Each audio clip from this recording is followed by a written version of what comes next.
Hey everybody, welcome back. If you're new here, hi, I'm Mercury, and today I'm heading out.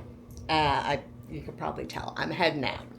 I have tickets, my favorite artist. It's that time.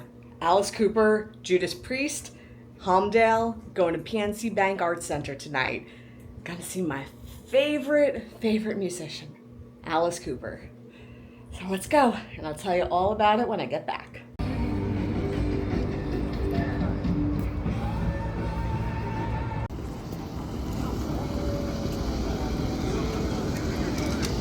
Do have a shuttle bus, but it's just easier to walk. By the time you wait, it's bored. Just hop it if you can. At least that's what I do.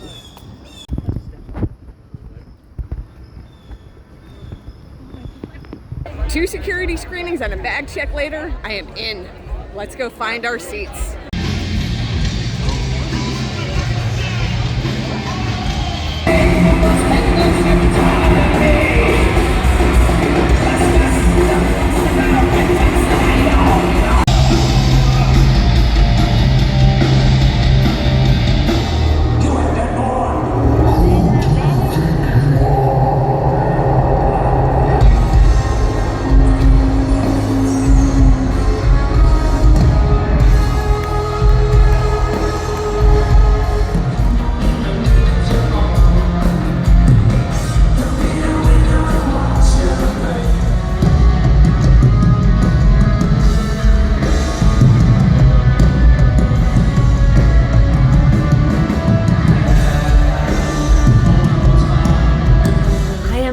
In fact, it's actually been a couple of days. I had such a great night. I went home and I just knocked out. I was done. I was going to bed.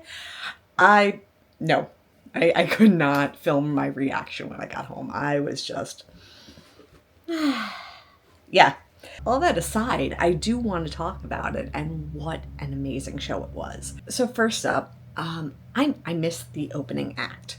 Now, this is one of those things that, like, when a show is on a weeknight, I struggle. And although Friday is the intro to the weekend, I still had to work. And doors opened at 6, but I had to work, and the venue, it took me, it's a half hour without traffic. It took me an hour because I was driving in the middle of rush hour, right? And by the time you park and you saw that long walk that you have to do or wait for the shuttle bus or the school bus, it takes a minute, It takes a little bit to get over there. So by the time I did that and I cleared security, and let me tell you, it was a little weird. I had to have my bag checked twice. So it was like I had a hip pack, not a fanny pack, but has literally 2 pockets. It's literally 2 pockets like this big. It's big enough to hold my phone and my wallet, and that's it. And when you first go through security, you have to go through bag check before you even go through any kind of other screening. So they already checked this pouch. They checked it, and then you have to go through the metal detector, and then I set the metal detector off. So then they had to check the pouch again, even though I didn't wear the pouch through the metal detector. Like, I had to put it on a table I don't understand. They had to check my hip pack twice. I mean, better safe than sorry, but it's not like an efficient use of time is all I'm getting at in the context of I missed the opening act and it was already, a long walk and traffic and weekday. So just all those things combined, I missed the opening act. I'd other than taking, time off from work to be able to get there on time, that's the way it's going to roll, which is unfortunate because the opening band was Corrosion of Conformity, and I used to listen to them when I was in high school, and I haven't really even thought of them in a long time, and I was just like, oh, this is going to be so cool. I get to see that. And I heard their last song. I didn't even get to, I could hear it in the background as I was walking to try to find my seat, but I heard one song. That was all I made it in time for. So I'll take what I can get, but that's the downside of the situation. Everything else, smooth, flawless, wonderful evening. So after that, next up, Judas Priest was the first show. So it was co-headlined Judas Priest, Alice Cooper. So I didn't know who was going to go on first, who was going to go on second. When Alice co-headlined with Rob Zombie, Alice went on first, at least at the show I went to. So I was like, is Alice going to go first or is Judas Priest going to go first? I don't know. Judas Priest went on first for the show I went to. So full disclosure, I've always liked Judas Priest, but I wouldn't call myself like a super fan, right? Like I could tell you their popular songs, but I couldn't tell you any of their deep cuts. Alice, I'm like a super fan. I could tell you Alice's deep cuts, right? Like I could tell you all those songs from all the different albums. Judas Priest, I know the radio songs, so to say, as you know. What I do want to say though is their lead singer Rob Halford has not lost it at all. His vocal range is still there. He could still hit those high notes. And I say this sort of like in context of like recent videos of like Guns N' Roses surfacing with Axl singing and he's not hitting the high notes the way he used to. Rob is hitting the high notes. He is still there. He's still entertaining. He's still got his energy. He's still doing it. So, you know, they played Breaking the Law, You Got Another Thing Coming, Painkiller, like all the songs that I recognized. So I had a great time getting to watch them play because I had never seen Judas Priest play live before. So that was awesome. And I'm very jealous of Rob's attire. He has awesome jackets. Awesome jackets. Love it. Love it. So loved Judas Priest set. The other thing I loved about their set was before they went on, before they dimmed the lights, on the PA, you know, they let play music in between artists, in between the sets. So on the PA, the last song that they played before Judas Priest took the stage, but they pumped up the volume on this. So it was like, you were like, are they getting on the stage? Like, what's going on? But the lights were still on. The house lights were still on. They played War Pigs. And I cannot put into words how powerful it was to have the entire stadium or arena, like venue, whatever you want to call it, erupt into song, singing for Ozzy. We were all just singing for Ozzy. And it was a lot. I'll actually, you know, I'll see if I can put a clip in right here. It's going to be vertical though, but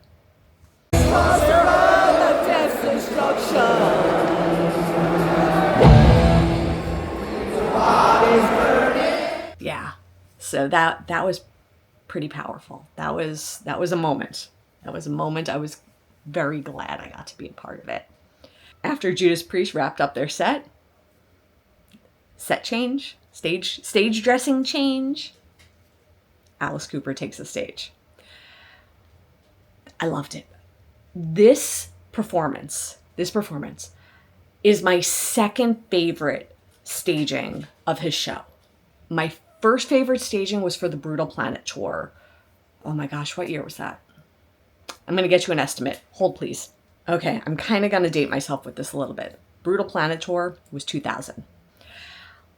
I've been going to Alice Cooper shows more or less every year that he comes around. I want to say since 1995, 1996, give or take. That kind of tracks. Actually, my very first Alice Cooper show. Alice Cooper co-headlining with Scorpions at Jones Beach. Hold, please. I will get the exact dates. So the Googles says 1996. That my first Alice Cooper concert was 1996. And at every opportunity I can see him, I keep going back. He puts on a show like no other performer. But back to what I was saying, my favorite version of his show was the Brutal Planet staging, which interestingly enough, a lot of I don't know if it's stage direction or set design or both. His daughter Calico Cooper, who is also part of Beasto Blanco, was the lead on that tour. So Alice's people, Calico, I loved it. I love when you help out on that. So that was my favorite staging because I felt like the puppets and the animatronics and the larger than life props that he has on stage were outstanding during the Brutal Planet tour and really painted the story and in a way that was like visceral. That's the best way I could describe it. This concert I was just at, this is my second favorite staging to that version of it.